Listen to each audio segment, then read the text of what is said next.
Thank you all for being here today. One of humanitarianism's central concerns is to protect bodies from physical harm. In most cases, these bodies are not the humanitarian zone, but those belonging to others, typically those society has failed to recognize as fully human: slaves, prostitutes, prisoners, children, refugees. A new expression of this impulse emerged in England with the founding of the Royal Society for the Prevention of Cruelty to Animals in 1824. The RSPCA and the innumerable other smaller organizations which succeeded it sought to protect domestic and, eventually, wild animals in England and elsewhere. Protecting animals from unnecessary pain was and is, of course, a central motivation for animal welfare reformers. But for some of these reformers, especially vegetarians and anti-vivisectionists, protecting the health of human bodies was an equally pressing priority.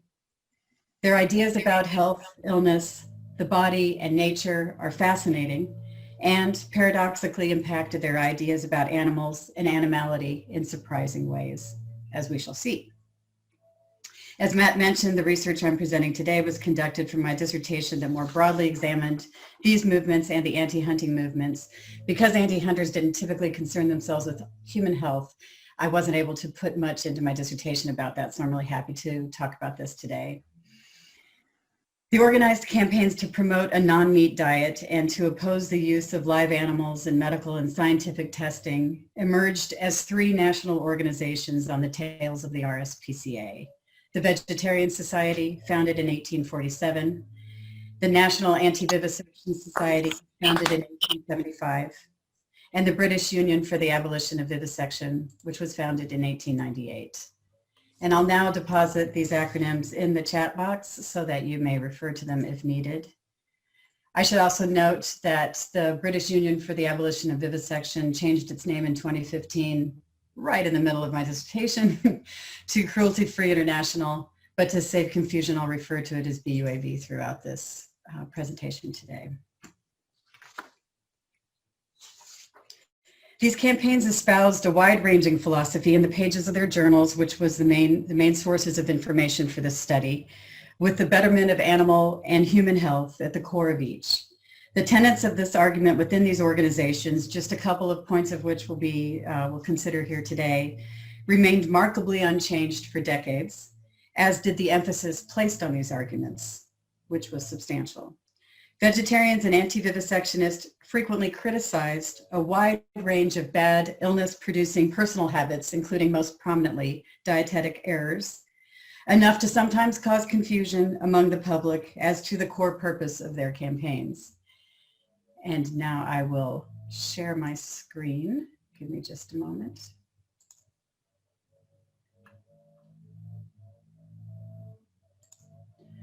And can you all see that?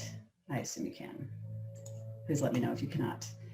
Here we have a cartoon from Punch from 1961, the caption reading, "What's up with you lot? Drinking and smoking's vegetarian, ain't it?" Obviously the expressions on the faces of the prim and thin diners accompanying this boisterous lady says, no, it isn't. For these reformers, ideas about health were structured around a set of dualisms. On one side with health was cleanliness and purity, safety, wholeness, and naturalness. On the other, disease, filth and impurity, danger, deficiency, unnaturalness, and artificiality. For example, health food was also called whole food, pure food, and natural food interchangeably, and still is, and was considered safe or safer. Unhealthy food, on the other hand, was filthy or contaminated, harmful or disease-producing, deficient, unnatural, or artificial. A thing could not be healthy and unhealthy or any of the contrasting values at the same time. It was usually one or the other. Finally, physical health was inextricably linked with morality in the reformers' minds, so that a person could not be healthy unless they were moral and ethical too. Food can be either nourishing or poisonous. It is full of ambiguities. Eating can endanger the body by introducing pollution into it. It crosses the boundary of the body, it's ingested and internalized, and this was dangerous, especially because meat was, quote, not a clean food. The decomposed and, quote, dead cells of animals slaughtered for meat could defile a person's body and cause a wide range of diseases. Diseases of agricultural animals further guaranteed ill health to those who consumed their flesh. Milk was suspect too, as a, quote, extension of the animal's bloodstream. It was, quote, likely to be tainted with bacteria and whatever debris is circulating through it. Pasteurization made it no safer, as that process itself left behind, quote, toxic dead germs and caused cancer, opinion voiced as late as 1970. But meat was far from the only impure food. In the 20th century, new sources of pollution meant that the boundaries delineating healthy food were constantly shifting. Here we have an illustration from the National Anti-Vivisection Society's Journal Animals Defender from 1965. By the mid-20th century, ongoing concerns about adulteration were supplemented with anxiety over additives and preservatives. The increasing use of chemical fertilizers and especially pesticides and insecticides in agriculture after the Second World War augmented the list of invisible health dangers lurking in food. Hormones, antibiotics, and vaccines administered to agricultural animals were thought to contaminate their flesh and milk and make them and the people who consume them susceptible to disease. Even the mood of the person preparing your food mattered, since, quote, like physical dirtiness, disordered mental and emotional states can communicate subtle, harmful influences to food through the touch. Adulterated foods were thought to have a, quote, inevitable influence not only upon physical health, but also character and moral choices, reinforcing again the link between health and morality. Protecting the body's boundaries required persistent vigilance, lots and lots of label reading. These groups also vehemently opposed vaccination, drugs, fluoridation of water supplies, even blood transfusion and eventually organ transplantation, which again functioned as a violation of this boundary, and ingestion of filth or poison. For vaccination and blood transfusion, added danger of impacting the bloodstream, which had physical and also spiritual significance. These arguments were hugely important to these movements until the late 1960s, early 1970s, when we start to see a decrease in the auxiliary arguments. Don't have time to go into them here, but maybe we can talk about them in the discussion if they're of interest. The manipulation of food was seen as a violation of nature. In discussions of health, nature was an ideal. Full and abundant health was thought to be, quote, our natural heritage, the natural state of humankind. Disease resulted from breaking nature's laws or straying from nature's ways. It was retribution for interfering with nature. Tampering with food changed it from a natural product to an artificial or synthetic one, thereby rendering it unhealthy. Therefore, foods should, quote, be eaten in condition as near to possible as their natural state. Vegetarians in this period stressed simple and nutritious foods rather than ones that were complex or excited the appetite. If we can go back to what's being served at the Hygeia Cafe, we see vitamin juices, health and vitality salad, cottage cheese, and dates. I just love this cartoon. So that was these foods sort of reduced food to its most vital aspect. Vitamins were especially important to vegetarians in this period. Animals were said to have an instinctive capacity to keep healthy if they were left alone and not interfered with in laboratories or on factory farms. In natural conditions, ill health was imagined to be a rare occurrence. In 1974, the BUAV asserted that, quote, much ill health could be avoided by learning to eat the right foods, to be more hygienic, to treat our bodies with more respect. Educating the public was a main activity generally of these groups. In addition to printing numerous publications, these groups relied on public meetings and lectures, ban and shop campaigns, images and films, individual proselytizing, and increasingly in this period, the media to get their messages out. The belief that people could be educated away from false beliefs and bad habits or educated into good ones was and is fundamental to the animal protection movement generally. Teaching people to become more health conscious was thought to be the most effective form of preventive medicine for vegetarians and anti-vivisectionists alike. The BUAV launched its Health Without Cruelty campaign in 1958, which ran through to 1964, and emphasized the value of preventive measures, especially healthy diets and sanitarian solutions. Its message was spread through window displays, posters, decorated vans, lectures, and regular columns in the BUAV's periodical. Here we have a poster from this campaign. As you can see, the rhetoric was not always subtle, juxtaposing a land of health without cruelty with the mountain of vivisection and death.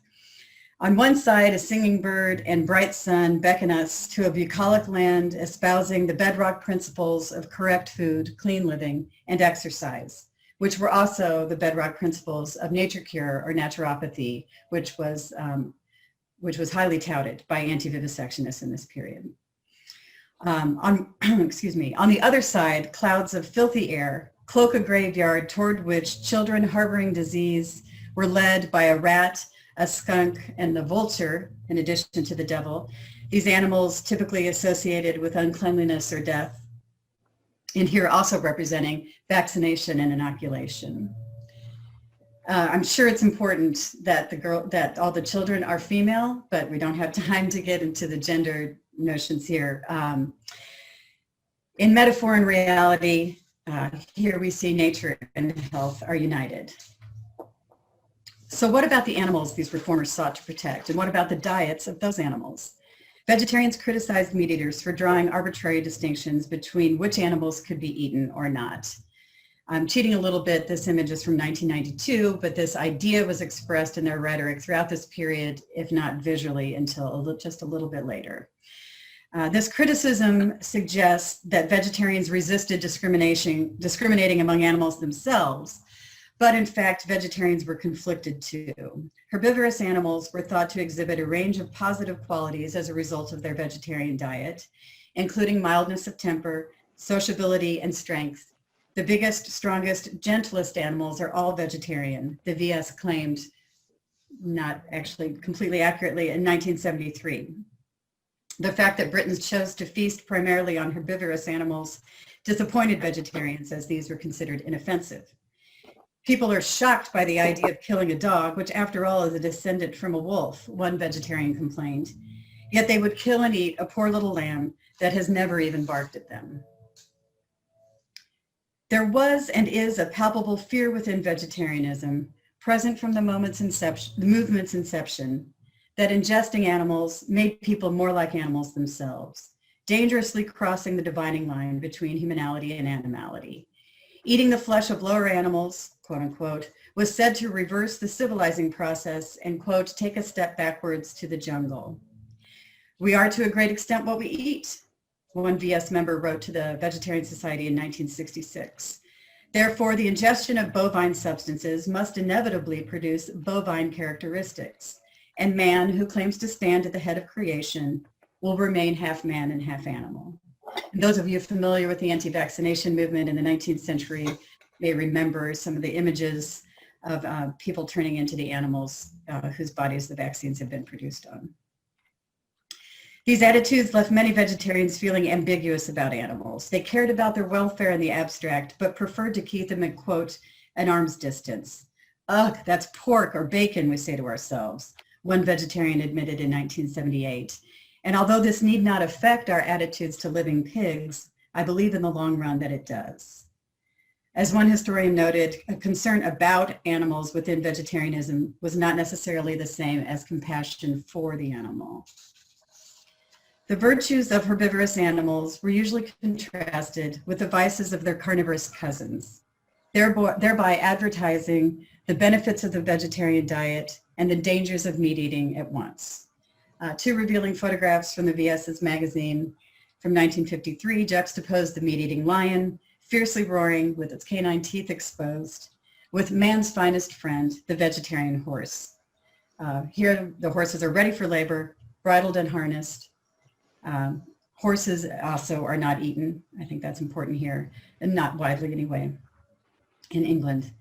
Vegetarians did not appreciate the substance of the carnivore's diet, nor the way in which it was perceived to feed, with an appetite indiscriminately and viciously.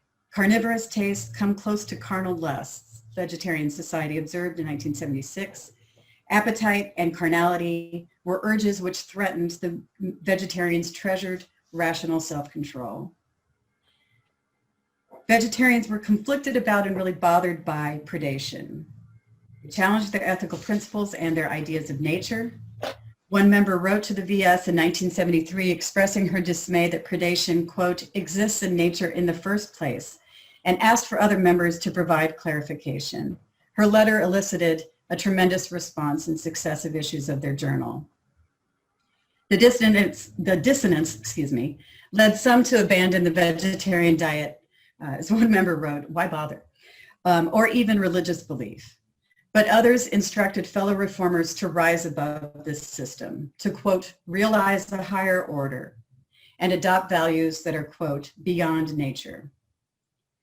Some were encouraged by the belief that the spread of vegetarianism would not only spell the end of animals bred to be eaten, but also cause carnivorous animals to die out naturally. So there are two coterminous yet wholly opposite threads of thinking about nature here. One view posits it as an inherently good, self-regulating force, then when not tinkered with by humankind, keeps itself in balance and is healthy. One should attune oneself to this version of nature and follow its laws. The other view sees wild nature as flawed and dangerous, warring and predacious, carnivorous, representing impulses that should be eradicated or suppressed with civilization or transcended. Of course, these states of nature are linked to ideas about the fall and its variance. But if cruel people could be reformed, perhaps then so could wild animals. Many vegetarians advocated feeding pets vegetarian food, and observations of positive changes in their pets' temperaments were not uncommon. The process of domestication itself was seen by vegetarians and anti-vivisectionists as a kind of redemption, a reclaiming of an animal from the wild. The ideal that wild animals would, quote, one day lose their ferocity, become tame, and live in a world of harmony with nature and with humankind had deep historical roots. The lamb and lion lying together was an old and powerful expression of the restored Eden. Here we see on the left a lioness named Little Tyke, who refused to eat meat and befriended other animals on the ranch she was raised on. She was celebrated by vegetarians and anti-vivisectionists alike, who delighted in this literal representation of the prophecy of Isaiah. A, quote, vision of a world where animals of all kinds and humans dwell in peace and friendship together, all killing at an end. These reformers were in many ways pioneers of ideas that came into fashion in medicine later, eating less meat, ideas about health, skepticism about orthodox medicine, support of holistic medicine and self-reliance, treating the patient as a whole person. Their arguments also predate some elements of the revival of alternative food in more contemporary times, caring about where our food comes from, remoralizing consumption through ethical consumerism. The emergence of animal rights philosophy from the mid-1970s elevated the vegetarian diet within the movement and made it basically a necessity, a requirement for reformers to adopt it moving forward. It was seen as a logical step, less than a spiritual one. More than a spiritual one, less of a spiritual one. But the spiritual idea of vegetarianism also found acceptance in the burgeoning youth culture and hippie culture of the 1970s. The, quote, vegetarian way of life promised to replace, quote, the pollution, disintegration, and fragmentation of modern living with purity, integration, and wholeness, providing not only better health, but salvation for mankind from degeneration and materialism, thus proving that humanitarianism and health are complementary. Thank you.